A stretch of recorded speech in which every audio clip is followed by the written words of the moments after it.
Voilà, donc nous allons attaquer maintenant la couche 1 du modèle OSI. Donc son rôle est de fournir le support de transmission de la communication, dont je n'ai un petit peu parlé dans la vidéo précédente. Donc on peut donner deux exemples, un simple câble, si vous êtes connecté directement à votre box par exemple, l'air libre si vous utilisez du Wi-Fi. La couche 1 aura donc pour but, et simplement ça sera que ça son but, d'acheminer des signaux électriques des 0 et des 1. Donc si vous utilisez votre câble réseau, je ne parle pas du Wi-Fi parce que le Wi-Fi c'est plus abstrait, c'est l'air libre, je vous en parlerai pas dans ce cours-là. Peut-être que plus tard, après, quand j'aurai le temps, je ferai un cours sur le Wi-Fi, mais là c'est pas l'objet. Vous prenez votre câble réseau, un câble cuivre traditionnel. Mais ce câble, il est juste là que pour faire transiter des signaux électriques des 0 et des 1. Et ça, votre câble, c'est votre couche 1 de votre modèle OSI. Voilà, c'est tout. C'est votre couche 1. Donc quand vous avez un problème de communication, le premier réflexe à avoir, c'est de dire, est-ce que mon câble est bien branché? Ça paraît bête, ça paraît mais complètement débile ce que je vous dis. Mais dans pas 80 ou 90% des cas, malheureusement, quand il y a un problème réseau, c'est tout simplement parce que le câble est mal branché. Donc on va partir dans des délires pour faire diagnostiquer un problème, alors que depuis le début c'est juste le câble qui est débranché. Alors on va dire c'est pas possible et tout, mais oui, mais le modèle OSI il est fait pour ça. Et vous verrez qu'au fur et à mesure, j'insisterai là-dessus, c'est que le modèle OSI il est tellement bien foutu que quand vous allez diagnostiquer un problème, vous allez faire référence à votre modèle OSI systématiquement, et vous verrez que pour résoudre un problème, pour diagnostiquer du moins un problème, ça va vachement vous aider. On est en termes de câble réseau, alors de câble, pardon, je vais passer très vite sur le coaxial. Donc ça c'est quelque chose qui a bien rendu service aux entreprises au départ quand on a commencé à monter des réseaux locaux. Donc câble coaxial, ça s'apparente un peu à un câble, ou c'est un câble comme les câbles d'antenne qu'on utilise à la maison. Donc c'était utilisé, voilà, pour je pense que c'est plus utilisé. Si c'est encore utilisé, il faut vite passer à des technologies beaucoup plus récentes. Maintenant, on parle de câbles pertorsadés. Alors attention, entre parenthèses, j'ai mis RJ45. En fait, le câble, quand on parle du câble, c'est un câble cuivre pertorsadé.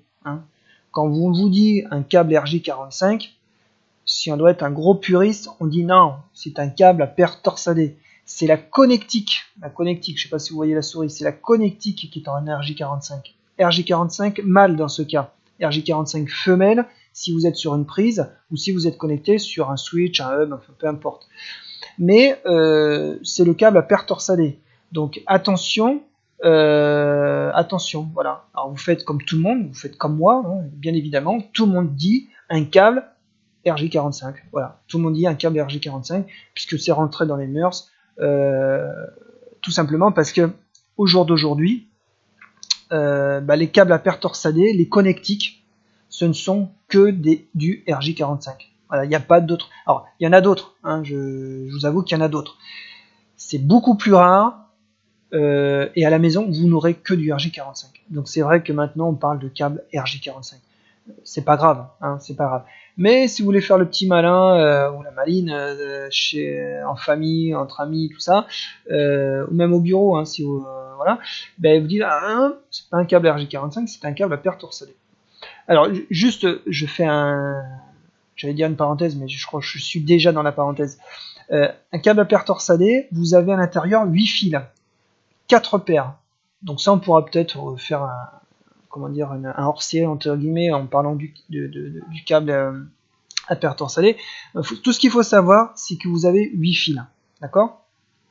Juste une petite aparté sur la téléphonie traditionnelle, c'est 2 fils.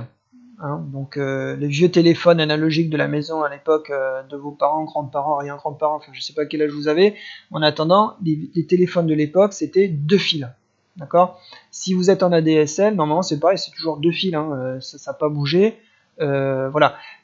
Ce qu'il faut savoir, c'est que quand vous êtes connecté avec votre PC, Mac, tout ce que vous voulez, avec du 100 mégas, c'est des vitesses de transmission, j'aurai le temps d'en reparler, vous utilisez 4 fils, donc 2 paires. Si vous êtes en giga, normalement vous utilisez 8 fils, d'accord, 4 paires.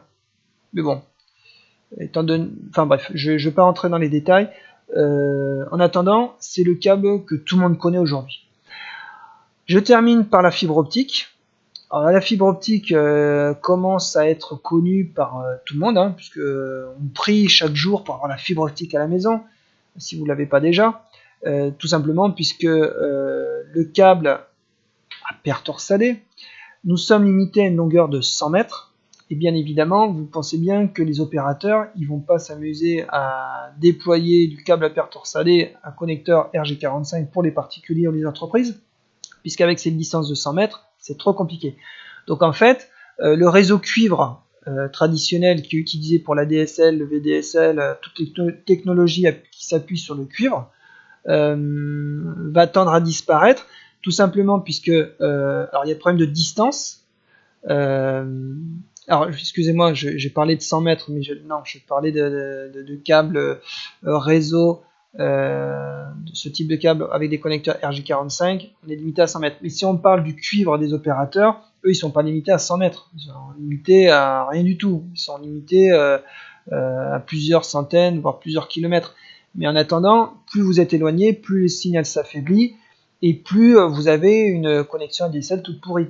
Hein, forcément. Donc si vous allez sur un site comme Desgroupetest, site super bien foutu, vous pouvez voir desgroupetest.com, vous allez sur votre ligne, vous allez taper pianoter sur Desgroupetest, votre adresse, numéro de téléphone, enfin tout le bordel, pour savoir les caractéristiques de votre ligne. Vous allez avoir la distance avec la centrale de l'opérateur et vous allez avoir l'affaiblissement. Évidemment, plus vous êtes éloigné, plus l'affaiblissement est élevé. Voilà, donc tout ça pour dire que le cuivre c'est bien, mais en local. Ça tombe bien, on est seul sur un réseau local. Mais comme on parle du modèle OSI, il est important également de parler de la fibre optique. La fibre optique, c'est quoi? Eh bien, ça utilise un signal lumineux. D'accord, donc un signal lumineux qui est microscopique, donc on ne voit pas à l'œil. Alors, on ne voit pas à l'œil, ça dépend de quel type de fibre optique. En attendant, s'il y avait débat sur le nom là, on est à paire torsadée à RG45, pour la fibre optique, il n'y a pas de problème, hein. C'est de la fibre optique dans tous les cas.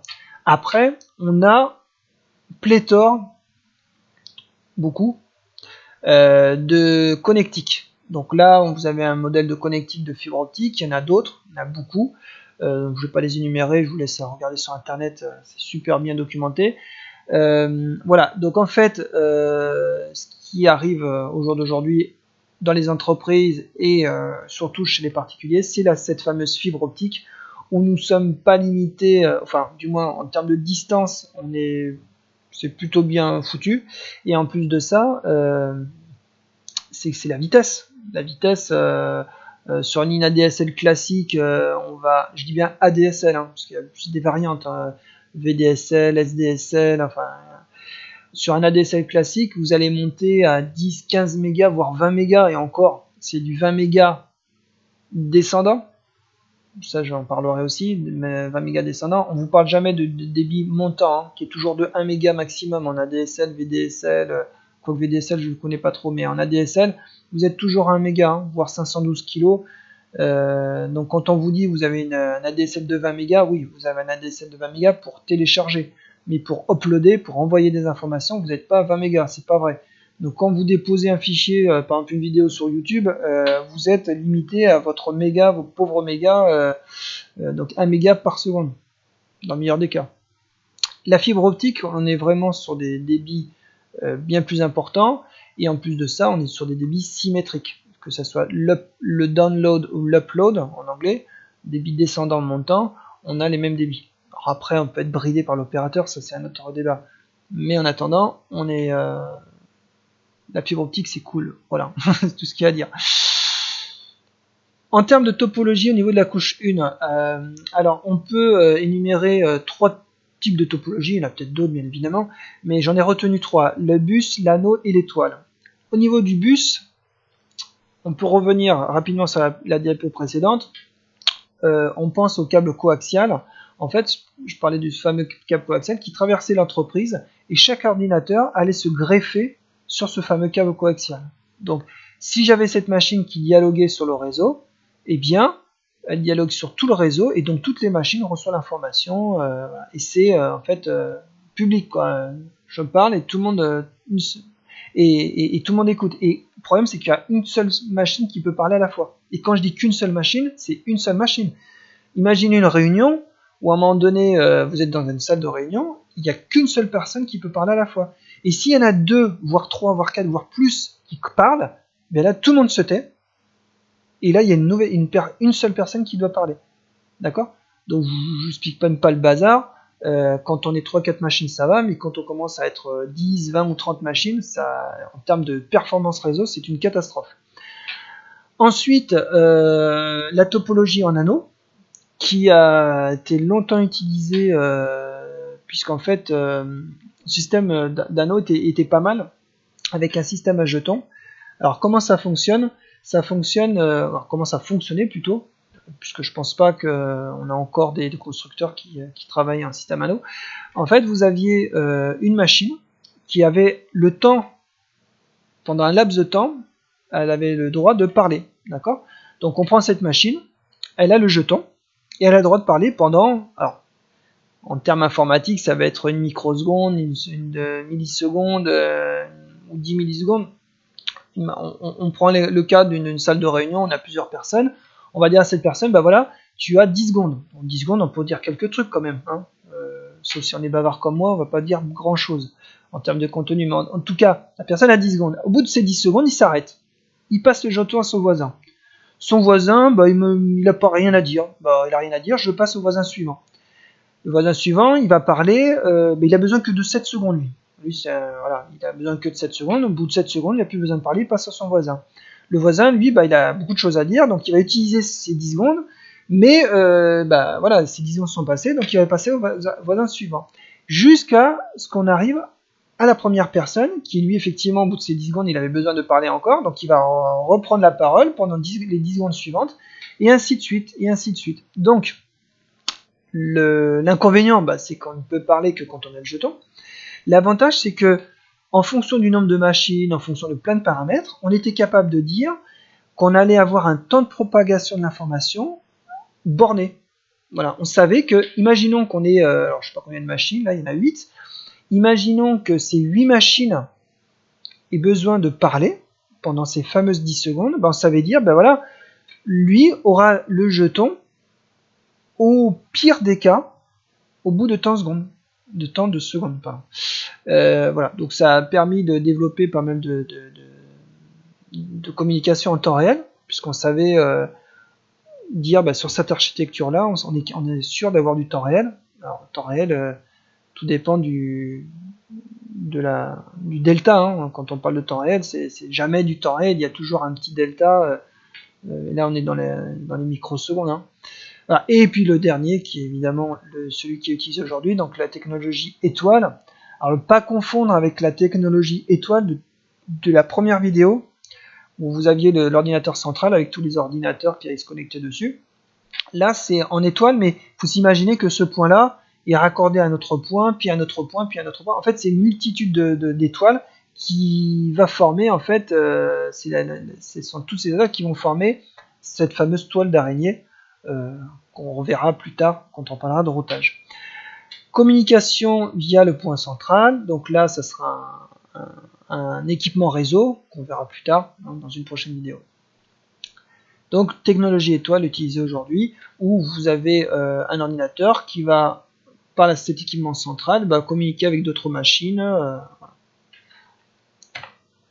C'est tout pour cette vidéo, donc n'hésitez pas à faire des commentaires, comme d'habitude, j'aime, j'aime pas, voilà, un petit j'aime, ça me ferait plaisir, des commentaires, encore mieux, ça voudra dire que vous regardez et en plus vous vous intéressez à mes vidéos, ce qui me fait très très plaisir. Voilà, donc n'hésitez pas à laisser des commentaires et je vous dis à bientôt pour une prochaine vidéo.